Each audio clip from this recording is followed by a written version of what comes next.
Hello, everybody, and welcome to the DIGI-HE Webinar series, a strategic reflection on digitalisation in higher education. We're delighted to welcome you here today.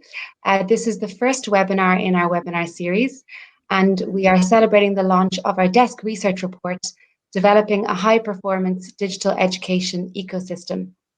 I'm delighted to welcome two of the DIGI-HE project consortium members here today. Who will be our presenters. We have Irina Volungevičienė from the Vytautas Magnus University in Lithuania, where she is the director of the Institute of Studies Innovation. So welcome, Irina. Also, welcome to Mark Brown, who's from Dublin City University in Ireland, where he is the director of the National Institute for Digital Learning. So thanks to both of you for being here today, and they are also both authors of the report that we are launching today. My name is Alison Morris-Rowe. I'm a Policy and Project Officer at the European University Association, and I will be the chair for today's webinar. So thank you again for attending. I'm going to just pass you over to my colleague, Caroline, who's going to talk us through some important ground rules for this webinar. So thank you very much. Hello, everyone. I'm quickly going to take you through a tech briefing so you know where to chat, where to ask your questions. It's very easy. You have a chat box at your right-hand side where you will see the public chat. And then you also have a private chat section in case you wish to chat with somebody who is there, you want to have a private chat, you just click on that one and the person's name. You will see all the speakers for that reason as well. In order to ask your questions, please use the Q&A part. That's really where we will look at the questions content-wise. If you have any technical problems, please use the chat. But for content-related questions, please use the Q&A. There is a moderator on it who will look throughout the whole webinar to pick up your questions. And please ask many questions to make this webinar lively. At some point, you will be asked to fill out a poll, a very simple one, and it will appear under the poll section. I hope you can all see it, but it will become clear when we actually activate it. And finally, there is a section called handouts. In there, you will find the report that we will be talking about here as well, which is really relevant for you, and you can download it directly from the handouts. This webinar is being recorded. It will be available on EUA's YouTube channel afterwards, and you will also be able to download the presentations on EUA's website afterwards. And please don't hesitate to use the hashtag that appears on the screen right now to tweet. Yeah, enjoy the webinar. I'll pass the word on to Alison again. Thank you very much, Caroline.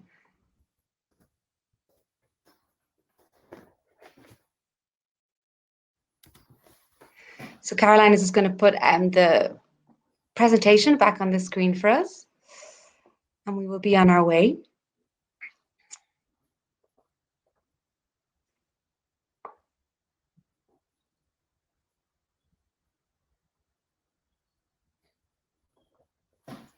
Thank you very much, Caroline. So we've been through the technical briefing.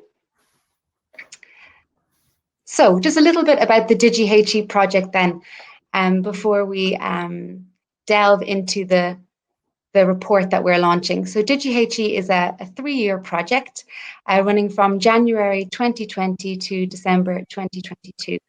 And the objective is to encourage self-reflection on digitally enhanced learning and teaching at European higher education institutions. And we also wish to strengthen strategic approaches to digitally enhanced learning and teaching, and to strengthen capacity building. So it's co-funded by the Erasmus Plus program of the European Union. As you know, VMU in Lithuania and DCU in Ireland are both consortium members. There are another 2 institutions which form part of our consortium. So that's the Baden-Württemberg Cooperative State University, also known as DHBW in Germany, and the University of Jyväskylä in Finland, also known as JYU. We also have associate partners, so the Irish Universities Association, the European Distance and E-Learning Network, and the European Association of Institutions in Higher Education. So yes, this report that we're launching today is a desk research report on institutional self-assessment instruments.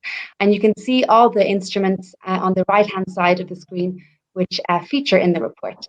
So the main goal of this desk research was to find out how these self-assessment instruments can contribute to developing a high-performance digital education ecosystem.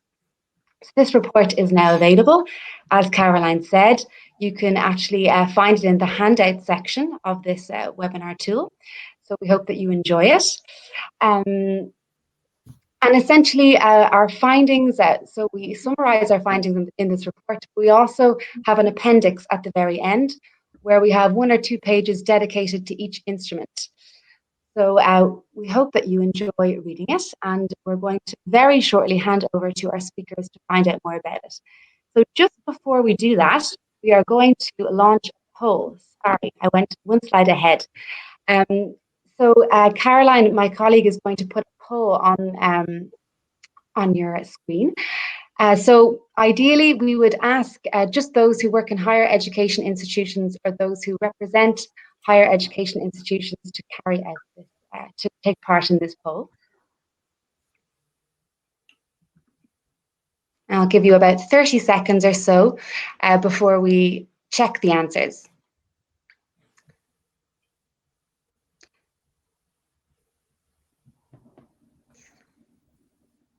So let's see.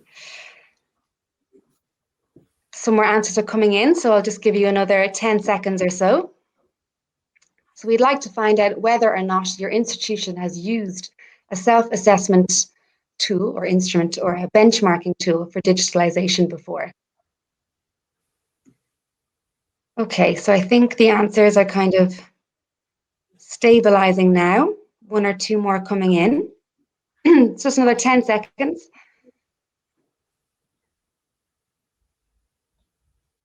Okay, so that's interesting. So we wanted to compare the results to our survey results, as we conducted a survey last year, and this is one of the questions.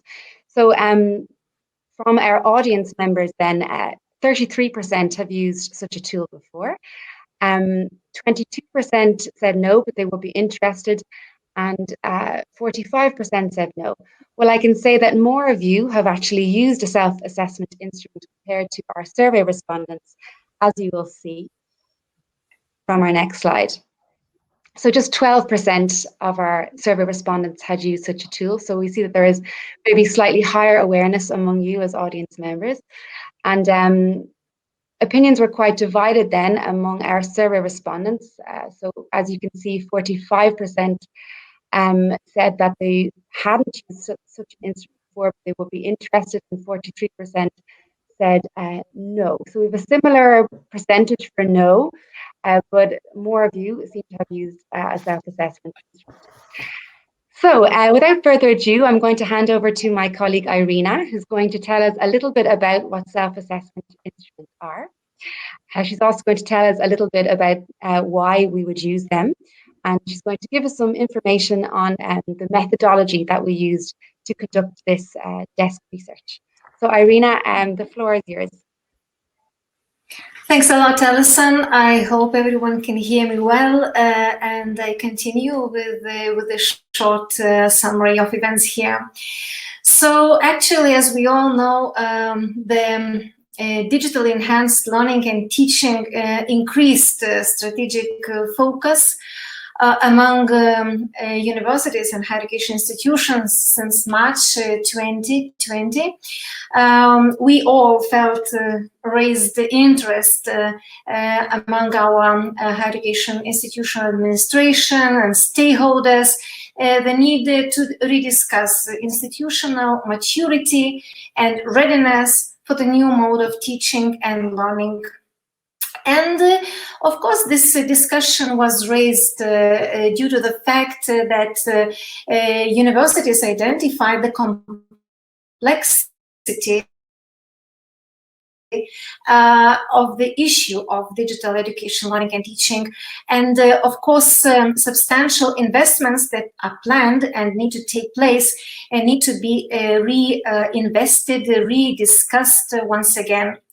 So actually, one of the item on the slide that you see indicates the reason why this issue is addressed, and how, because it intersects with a general approach for learning and teaching, and also has to do with the management, research, values, and inclusion within an organization, but also because of strengthening coordination, cooperation, interoperability across institutions.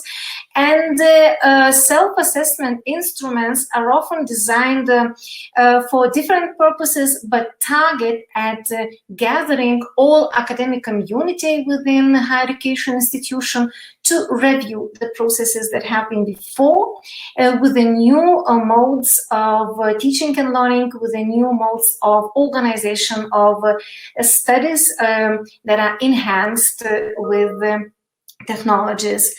So we also identify that some of the instruments are more detailed, comprehensive, multi-layered than others, and therefore are better suited to fostering an institution-wide digital education ecosystem. But of course, none of the instruments stands out or is clearly superior to others, as arguably the real value of the instrument depends on the purpose and how it is implemented in the institution. So why to use it? So digitally enhanced learning and teaching self-assessment should not be viewed as one-off activity or standalone activity, of course, but rather a process of continuous discussion and development among institutional and academic community about institutional culture to drive and shape digital transformation.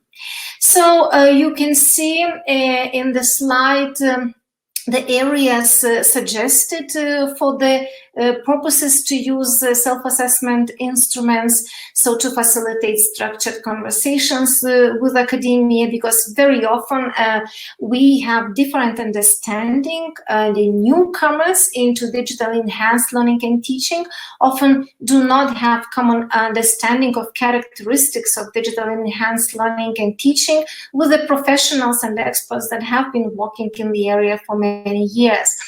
And we have to divide, to delete this divide and this gap.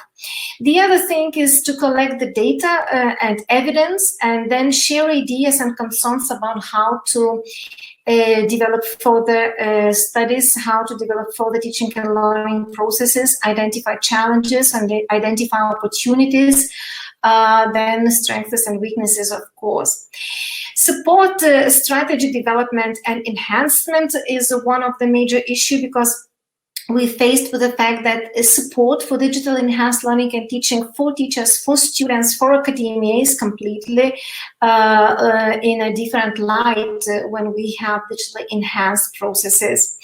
Of course, internal, external review, develop guidance, also develop feedback mechanisms, give users a score, so to say, share the results with academia, not necessarily benchmarking results, but even self-assessment, insights, observations in similar situations, and focus on all areas of institutional activity, and namely management, infrastructure, program developments, curriculum, staff competence, teaching and learning organizations, support systems, quality enhancement, why not marketing, and other areas as well.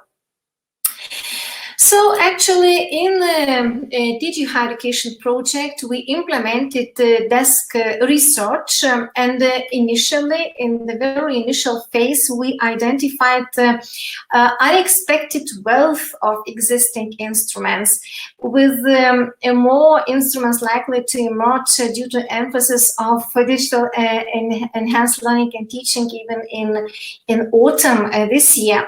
So the analysis of the initial analysis of the instrument confront that the needs are very diverse, and they present common challenges as well, and we identified a common template. We developed a common template to collect most relevant information about each instrument in more depth.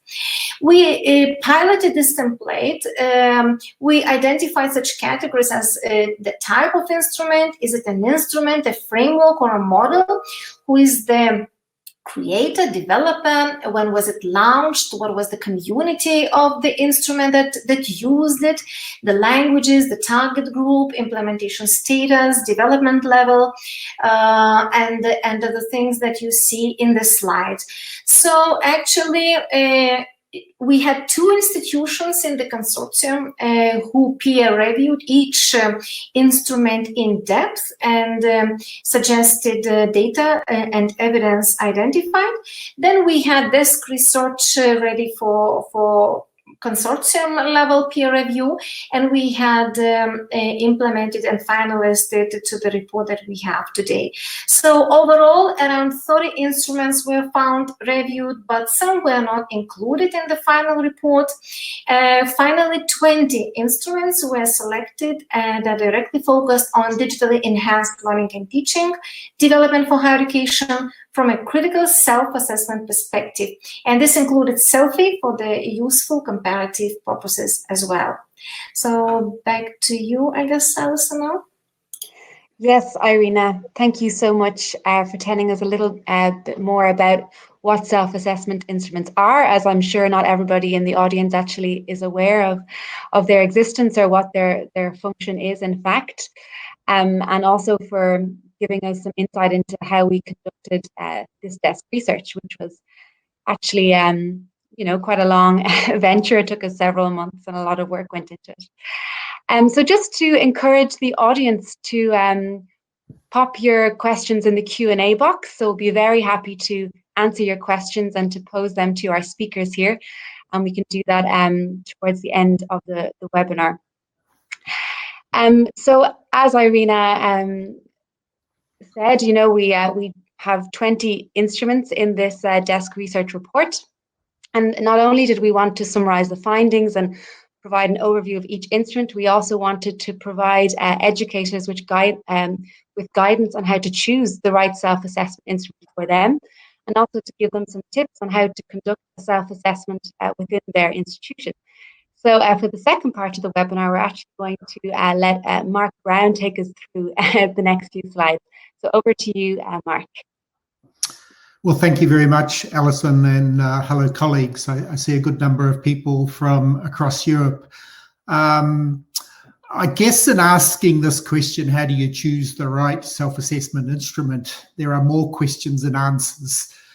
And you'll see some of those questions on the slide in front of you. I'm just going to sort of probably even go through additional questions and then hopefully provide some answers in the second question that's to come. But the fundamental thing I think you really need to work out is, what's the purpose? I doubt there are many people who disagree that some kind of self-assessment, critical reflection is a bad thing. But what is your ultimate outcome? What is it that you want to do with the results? Who is the audience that you might be sharing the findings of your reflections and self-assessment? Is it your senior leadership team, or is it actually the people who are doing the work within the institution? Should we say the middle out people? Or is it actually the whole of the university community that you want engaged? Because the answers to those questions are going to take you in slightly different directions. There's a side issue to this as well, actually. Some of the instruments use particular language. For example, some of them refer to blended learning. I think there are 3 in particular that single out blended learning. There's a tool from UNESCO. There's a quite well-developed tool from the Commonwealth of Learning. And there's also one that I was associated with, a project that we developed under the Embed project, a maturity model. But maybe blended learning isn't the term you use in your institution. So what's the language? Having said that, that's a thorny issue in itself, and it might be part of the review. What is the terminology and language, and what does it mean in your institution? So I've made the point that if it's a high-level focus, that's going to sort of perhaps have a different slant on how you might present the findings as well, because maybe people want a score, and some of the instruments do give a score.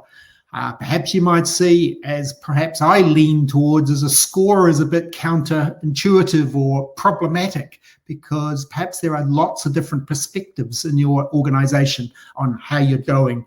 Maybe the outcome you want is just to engage people in dialogue and identify the tensions and contradictions between people's perceptions of how well you're doing. There's also a decision to be made is, where do you want to place the emphasis? On the hard side of things, of implementation, or the softer side of implementation? Now, that's a little crude dichotomy, but I'm referring to sort of infrastructure. Are you interested in really what the infrastructure is, or is it more around the people side? Some of the tools are stronger in one area than the other, or do you want both? Which is probably what I'd be leaning towards personally if you want to take a whole of ecosystem approach, to cite the term that we borrowed from the Digital Education Action Plan published last year. There's also a consideration is, are you looking at current practice and you want to get a sense of where you are now, or do you have the long game in mind, where you want to be in 5 years, and that this is a vehicle to help you work that out? It's actually to scaffold more strategic thinking rather than just to review current practice. In that respect, what we identify is some of the tools that use the terminology maturity. Maturity might be a somewhat problematic term because we don't know what we don't know. So we have to be careful we don't choose frameworks that work on the now and don't accommodate the unknown. Ultimately, in answering the question about the right instrument, you could argue we sat on the fence, but actually this has been applied in practice as well.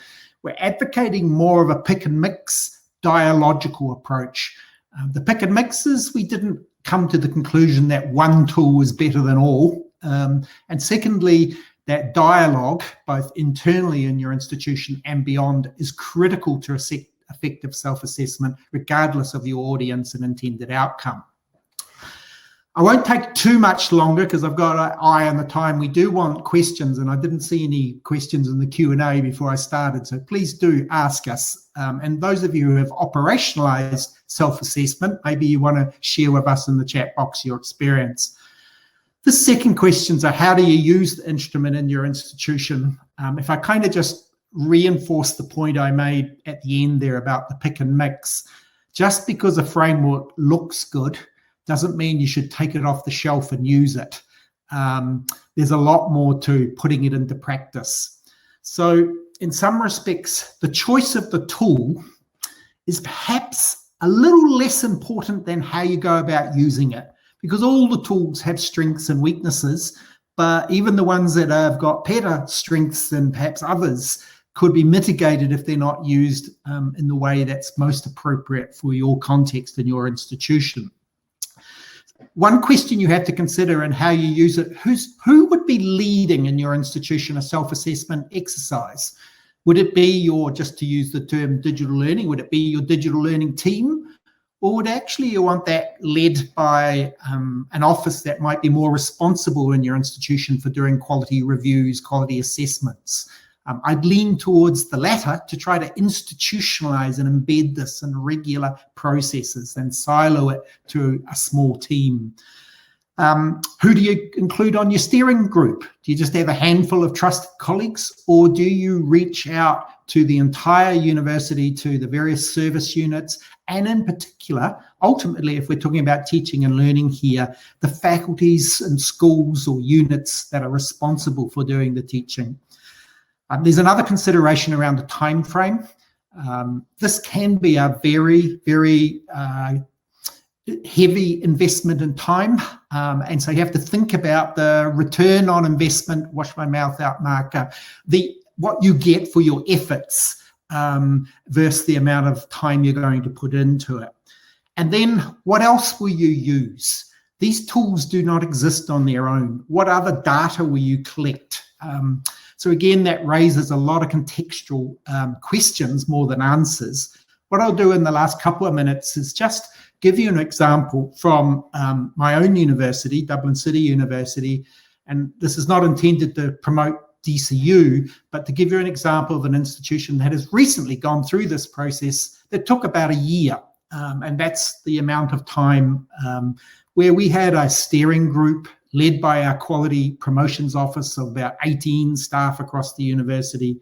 We included surveys of students and surveys of staff, external surveys that gave us benchmarking data, focus group interviews with students and staff, a lot of analytics that you have, because you do have analytic data about your digital tools and how they're being utilised. In our case, we chose to also have an external panel, which we haven't touched on previously. So we wanted to do a self-review, but then also validate that with an external panel. The exercise that we embarked on, the point of it was to try to help us understand where we wanted to be in 5 years' time, not to tell us how we're going now, because the COVID experience is actually kind of would skew a lot of the self-reflection at this point. So that's just to give you a sense that what we did choose ultimately the ACODE framework. I'm very familiar with that from Australia and New Zealand. It's one we used to use in my previous institution. The framework, again, wasn't absolutely crucial, but it was excellent in scaffolding the conversations that went right across the university. So I hope that gives you a sense of how you might do it. There is no magic recipe here. And perhaps my final observation is, again, to be wary that you are focusing on a review, we'll use the word here, digital learning and teaching. Maybe this needs to be a review that's wider than that. And your institution typically will have other self-assessment review processes. Perhaps you're better to embed it in those processes rather than have it stand alone. So, Alison, I'll stop on that note, and hopefully we have some questions or we can pick up on some of the points shortly. Thank you very much for that, Mark. We do indeed have some questions in the Q&A box, so thank you to our audience members for leaving us some interesting questions to discuss. So, I mean, either Irina or Mark can come in. You can, on these questions, you can just let me know which of you or who of you would like to answer. So let's go with the question with the most votes from Elizabeth Noonan. So she said, I would be very interested to hear about optimal ways of reviewing organizational coordination or enabling structures where responsibility and even leadership may be distributed across different parts of the organization. For example, library, IT, vice president, academic, etc. Either Mark or Irina, would you have anything that you'd like to add there? I see both of you nodding. Irina, would you like to say something? Yes, of course. Yes, as Mark said, we also have several processes and several ways of coordinating this. One of the ways that I would suggest is actually, first of all, to gather people from different services and establishments, small subgroups that would be addressing dedicated questions in your preferred instrument for self-assessment related to the areas of activities that these people are implementing in their institution. So, for example, the library services collect those stakeholders and academic members who have who participate in the processes of library services, and study department and infrastructure do the same, and management and leadership do the same. And then they identify the items that have been addressed or have never been addressed within an institution that are dealing with the digitalization, for example. We, for example, we do prefer as a first step to review the descriptors, review the questions that provided in the instrument, and prepare a SWOT analysis template as an example, and then start discussion with the broader community on where we are and where we would like to be, and what we should do in order to get from A to B. So my recommendation would be to follow this scheme. Thank you very much, Irina. Mark, is there anything else you'd like to add? Well, I think Irina just really touched on, whilst it's easy to sit in the boardroom or sit in your office and complete one of these frameworks and come up with a score, you're arguably defeating the whole point of this. And so by engaging all of your stakeholders, in the example I was giving you, we have a high-level library representative on our steering group, but in the framework we adopted, when we came to the section related to library services, that person then was able to go away to their team and come back and share their views. But equally, the faculty staff and other representatives were able to take the opportunity to say, well, that's not how it works, or we don't experience it like that. So it was very rich for conversation, which is again that focus on dialogue.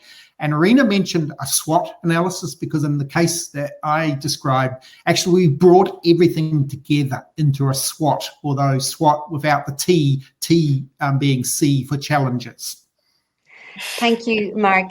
The next question I see, it actually involves stakeholders as well, because it's about students.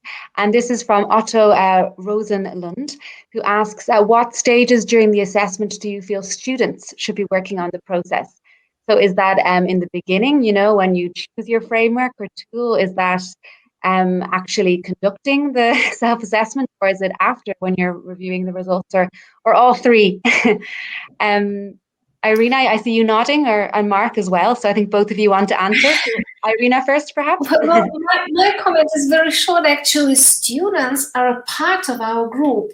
They're equal stakeholders in our group, in our university case, but also I think in Mark's and any university case. So if we invite our academic community, so students are there, and it's just the rule. So they participate in every process. They have a voice, and they can comment, and they can reflect, and their opinion matters, as well as the teachers and managers' opinion as well.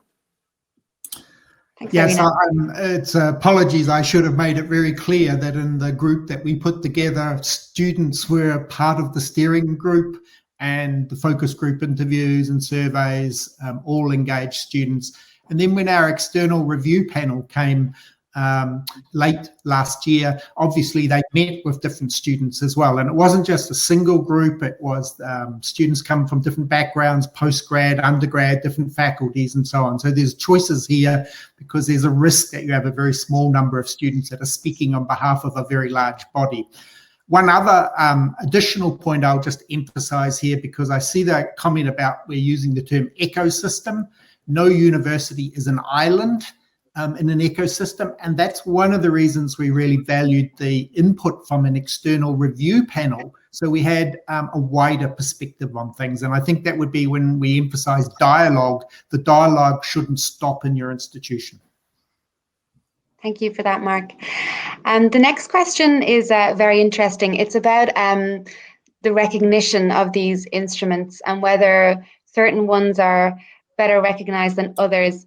So as you saw on the list at the very beginning that we showed you, there are 20 instruments in the report, and they are actually from all over the world. Some are from Europe, some are national instruments, some are designed with the intention of being international, to be used all over the world.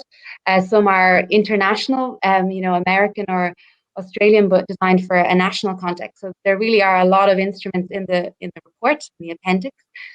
So the question is, do international quality organizations recognize some instruments more than others? So in that case, which are the most widely recognized?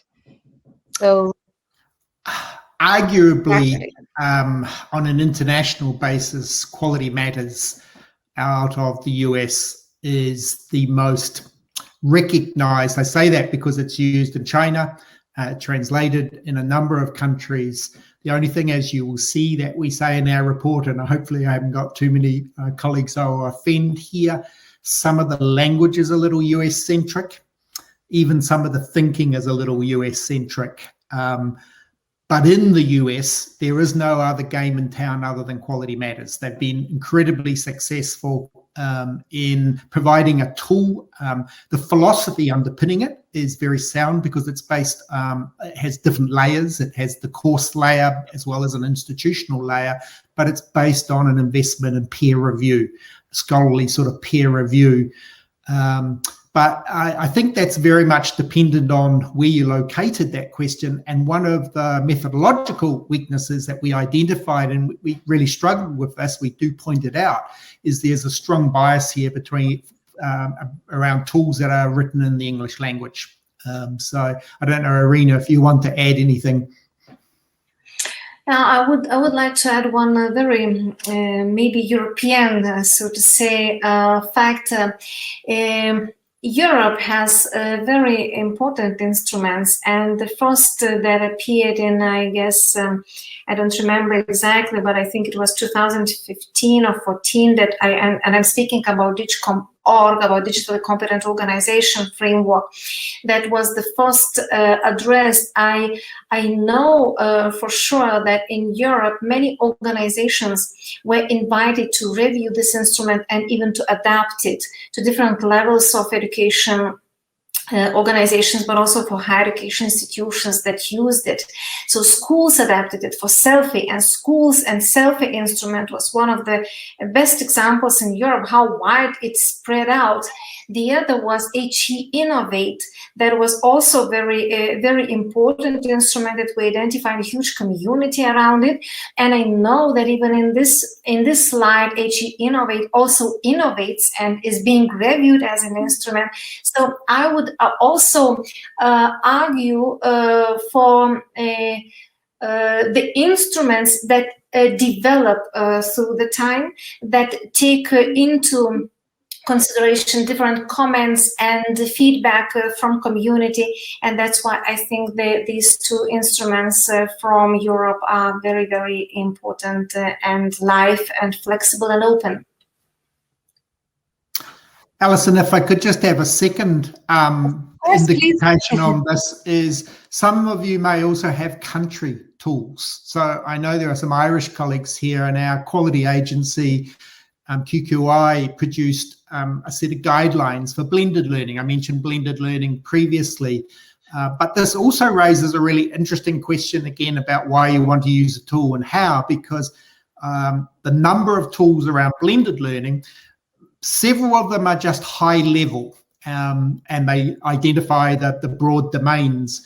The tool known as the Embed Maturity Model actually drills down into sort of 3 levels. There's a macro level, a meso level, and a micro level.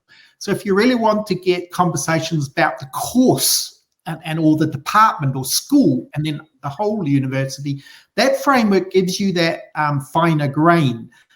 So it's again those sort of decisions that help guide you about which is the most useful, and is it too much, because in some respects less is more is something we found, and that value of ultimately bringing it together into something like a SWOT analysis. Thank you very much, Mark. There's one other question here from Veronica Pupriyanova. I hope I'm pronouncing that correctly. So she asks, are there any assessment tools that can be specifically used for some specific areas of higher education? For instance, international student mobility. So would there be, maybe Irina, would you like to talk about maybe some of the specificities of some of the instruments? Some that are broader, some that are more specific? Yes, on the one hand, I would like to say that some of the instruments, again, my favorite is DigCompOrg, and I love citing it, but it has the area which is domain-specific area for self-assessment, where data and evidence from annexed or more specific instruments to be used in addition can be added to the general overview. And that's why I call this instrument as an open. So for example, if we are talking about virtual mobility and student exchange, there are two things that need to be self-assessed within an institution. First, how higher education institution is prepared in terms of offer, in terms of inviting students for virtual mobility, how a course's curriculum is prepared. So for this, we in Europe, there exist instruments for virtual mobility, quality assurance handbooks even. We have not taken these into consideration because they are on the course level rather than institutional level assessment. And you can easily add such instruments and provide data and evidence in the overall self-assessment processes. On the other hand, to my knowledge, we do not yet have a virtual mobility preparedness self-assessment specific instrument for higher education institutions yet, to my knowledge. Thank you very much, Irina. Mark, is there anything you want to add there, or can we move on to the next? Just to say, there are one or two kind of general questions in the question and answer box that I could answer. For example, whether or not you need permission to use some of these instruments. This is something that you will find, for example, in the appendix of our report. So we have 1 or 2 pages dedicated to each instrument, and this is some of the key information that we include. So some of these instruments, in fact, are publicly available. Some of them may have a paywall or for certain services, or some of them, you might need to be a member of the association to avail of their services. So it really does depend on the instrument. So we would invite you to have a look at the appendix if you want some specific information about the instrument in question. Also, in terms of data and the generation of reports, as Mark and Irina have both said, it depends on what you're looking for, and some instruments do offer this service. They will produce a report. So sometimes they will gather the data for you and produce this report for you. Others, it'll be more of a questionnaire where you have to fill this out yourself and calculate a score yourself. So again, it really depends on the instruments. They're each very different in this way. So you would need to have a look at the appendix and for each instrument for this information. So maybe one last question then before we wrap up. This one here is from Wynne Morgan, and he or she asks, so can using one instrument actually lead to a new angle of analysis that requires a different instrument? Or are the instruments flexible enough to cope with this? Would anybody like to come in? I think, Mark, you would like to come in on that? Well, I think in advocating more of a pick and mix approach, what we would be suggesting is don't think that you're going to just find one of these tools and say that's the perfect fit. It's most unlikely there will be anything that is just spot on for what you're wanting. So there may be some parts of one instrument and parts of another. I'm not advocating that you recreate a complete new instrument, because as an aside, this project began thinking that maybe we would do just that, and then we felt that we wouldn't be doing a service to the sector if we just added to the existing instruments that exist. I think Irina made a really interesting observation when she was talking about the HEInnovate tool, because if, and there's another interesting question around what do we mean by high performance? If one element of high performance is innovation, then that's going to be part of your organizational culture, and it's not related just to digital learning. So a tool like HEInnovate extends out to other aspects of your organizational culture. So that might be something that you draw on, or at least the lesson you take from that tool is not to lose sight of all the other forms of self-assessment that might be going on in your institution and joining the dots up. Thank you for that, Mark. Okay, so actually we probably have time for 1 or 2 more. There was one that I wanted to ask you. Yeah, it's moved. So as we said, some of these tools are in fact, national tools or regional tools, for example. And you've spoken about the pick and mix approach, and the transferability of these tools.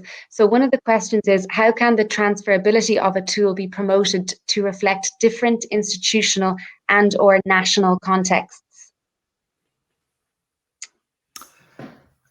Irina, you're nodding. Both of you are nodding. So Mark, please go ahead. I saw you already. Okay, Mark first and Irina next. Well, apologies. I use this expression too often, but you can take the person out of the country, but you can't take the country out of the person. In Australia and New Zealand, the ACODE tool is used in what I'll describe in loose language as part of a benchmarking club. And so institutions meet at usually once a year to share notes, to refine the tool. Actually, it even goes more specific than that, where you can partner up with an institution that's more like you. So you can share what your findings are with a similar institution. So that's incredibly helpful, having been part of that, in having the dialogue of what makes you better, what makes areas where you're not as good, what are the reasons behind that, and just having that professional sort of outreach with colleagues working in the same area, and better understanding how you sit within a wider ecosystem. So I think that would be something, and it's certainly one of the reasons why we have a slide towards the end of the session here today. We're going to be talking about an initiative that sort of springs out of this project. So that would be one way to talk about transferability. Another, and then I'll hand over to Irina, is some of the tools and instruments and frameworks come from professional bodies, as Alison has noted, and those professional bodies play a role. EADTU, for example, they have a tool called eExcellence, and they can support the institution in using that and connect you up with other like-minded institutions. So they're not just the tool, again, sitting on itself. It's what it represents and how you can apply it, not just in your institution, but elsewhere. Thank you very much, Mark. Irina? I think Mark answered the majority of it. I was always thinking that this question gets to the question why we use it, actually, why we use this instrument. So we can use it for common understanding, for reviewing, reflecting, and finding common understanding with our colleagues where we are, what we call our names, how we interpret, how we characterize our processes and things. In the overload of transformations, changes, and all the challenges that suddenly came to our institutions, we would never take our time and plan properly self-assessment. But now we see evidently that miscommunication is huge, and we are all targeting at the best aims, goals for our institutions, but we are searching for new ways to get there. So these instruments, whichever you think you understand best, and even in a blended mode, if you take some descriptors that are clearer from one instrument and some descriptors from another instrument and some questions that are very relevant from the third one, I think if in this case, you will find the best vocabulary, the best understanding within your community. I think this would be the best value and the best transformation for your academy. Thank you, Irina. Thank you for all your questions. They're fantastic, and we'll try our best to, I keep saying it's the last one, but that I realize that we have some more time and there are still some more questions in there. So there's one here from Tetiana Kova-Liuk who asks, what criteria evaluate the digital education ecosystem as high performing? And when we speak about a high performing digital education ecosystem in the title of our report, I can briefly just say myself that, you know, some of the criteria, you know, there's quite a lot of overlap, I suppose, between the instruments. A lot of them have the same kind of key themes, and some of them have their own themes. So this is probably quite a broad question. Would anybody like to jump in here? I'm sorry for being I'm sorry for being simple here, but I think it all depends upon your vision and mission that you have in your strategy of the higher education institution.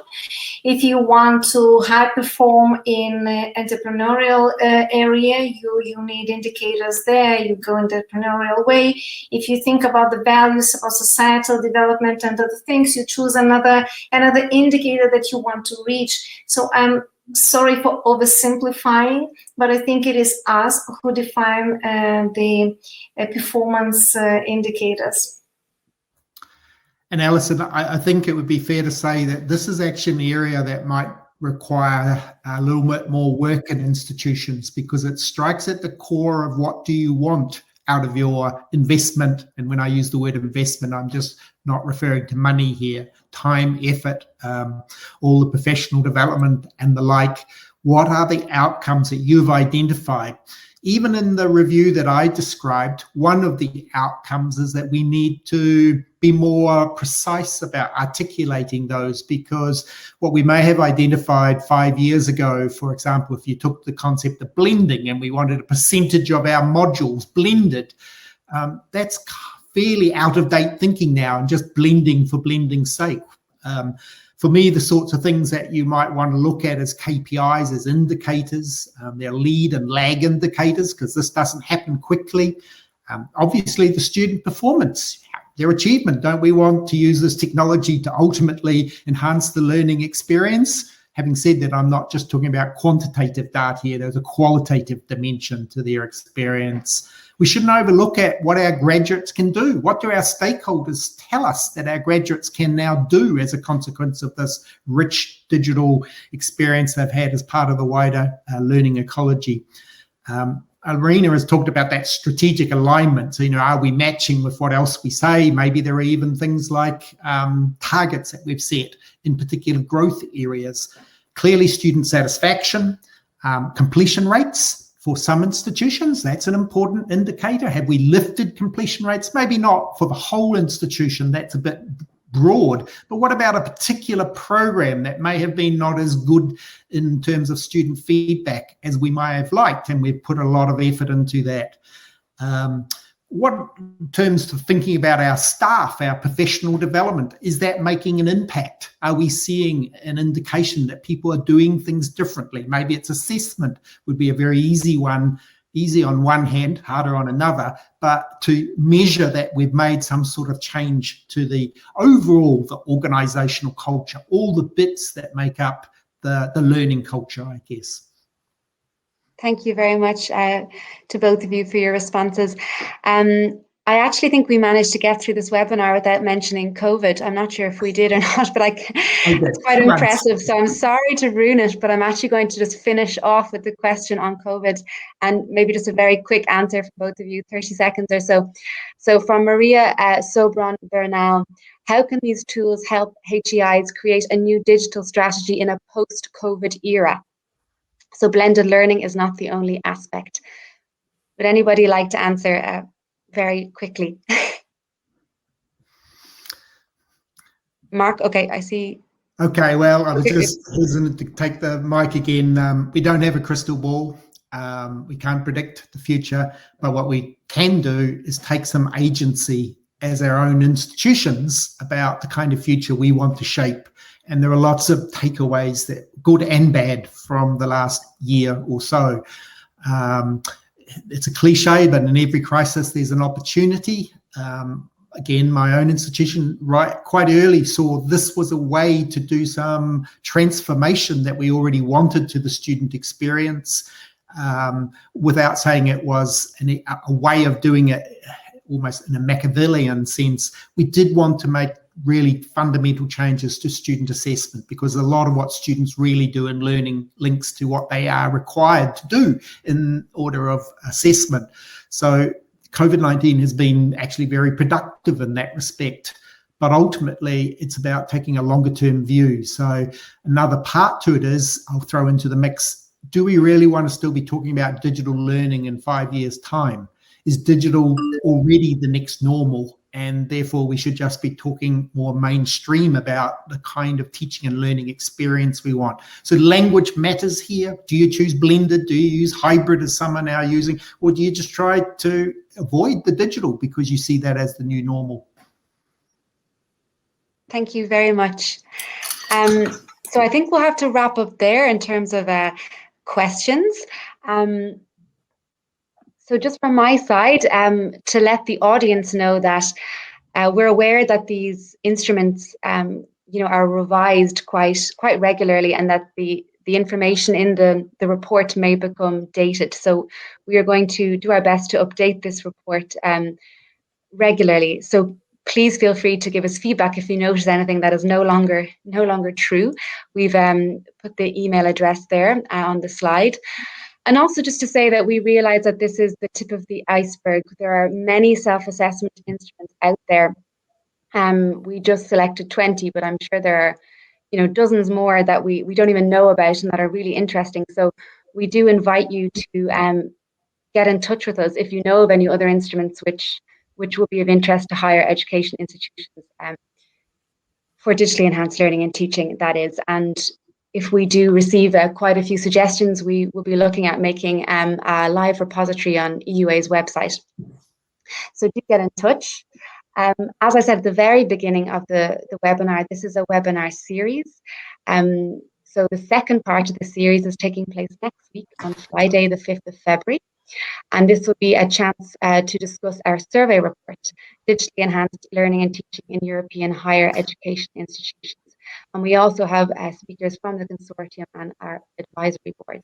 So we really do hope to see you there. And I think the link to the webinar, or to register for the webinar, has been put in the chat box. And just to finish off then with a slide on our upcoming initiative as part of the DIGI-HE project. So we'll be running thematic peer groups that focus on digitally enhanced learning and teaching. So the call for participation is out, and the deadline is this Friday, the 29th of January. So do apply. So those who are eligible are EUA member institutions, and the target will be senior leadership and those with responsibility for digitally enhanced learning and teaching. So we have 4 proposed themes, as you can see there: strategy, organisation, culture, student support and success, curriculum and assessment, and international partnerships. So if any of those themes interest you and you are an EUA member institution, please do apply.